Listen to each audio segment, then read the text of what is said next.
paligid, gubat. Pero naririnig ko na yung ilog eh. Medyo malapit na. Chill ride pa ba to? Sabi chill ride lang. Gubat na to. Sabi ni Alvin malapit na raw. Ito na yung puro kawayan. Parang malapit yan. Oras na ba? Mag-aalas 12 na. Ano ba ito dinadaanan natin na to? Sabi tayo, yan no? Huwag kayo lalim. Gusto yung makatipid ng 500? O sige. Oh. Takakin nyo yan. Ito binadaanan nyo to. Para tayo nasa clip. Ha? Clip hanger. Nangyay. Bangin, kabilat. Ah, grabe. Napakatarik.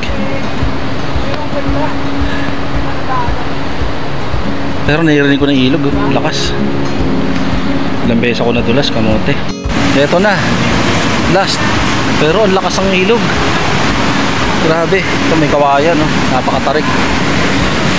Para mahawakan pababa, ang dulas din kasi. Tarik niya ito.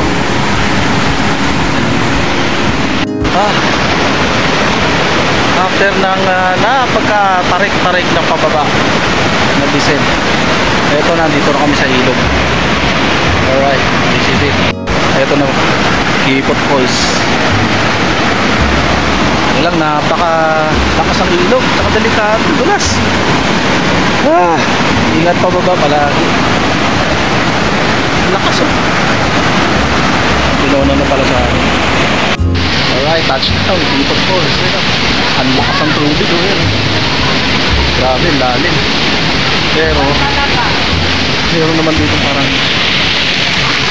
mini shower.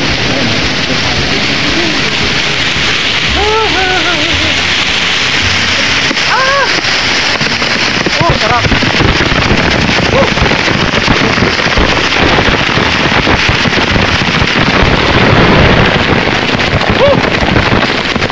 Lamig.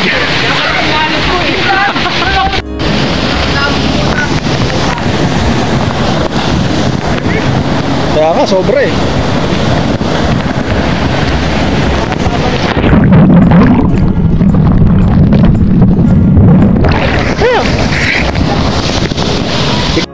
Sobrang lamig ng tubig. Lakas pa ng ano. Ito parang may dito, bahit lumalalim na eh. Nakakatalon na sila. Dito lang tayo sa gilid. Gitli-gitli. Ang kuhadra da. Nalim.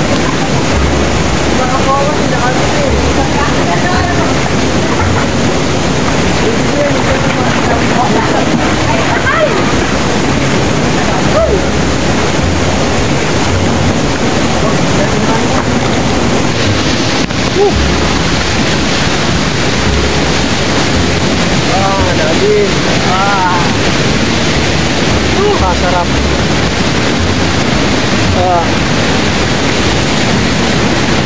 Ito yung reward ng napakahirap na trail pababa. Sigurado yung pabalik namin mas mahirap. Ito naman ang reward.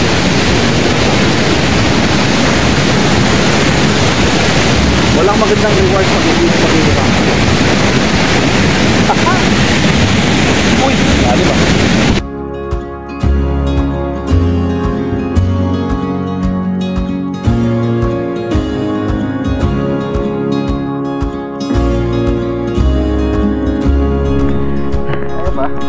Grabing kapal ng hamog oh.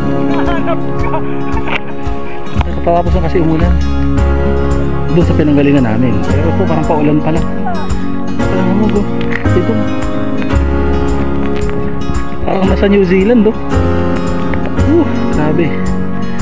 Sarap talaga dito sa Montalban.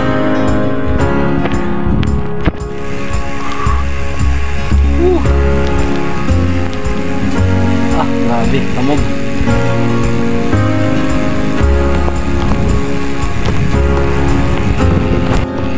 Grabe yung hamog dito. Hindi mo na makikita yung ano, parang nasa ilalim ng tubig. Grabe oh. Parang tayo nagbabike sa Baguio. Hindi makikita yung paligid.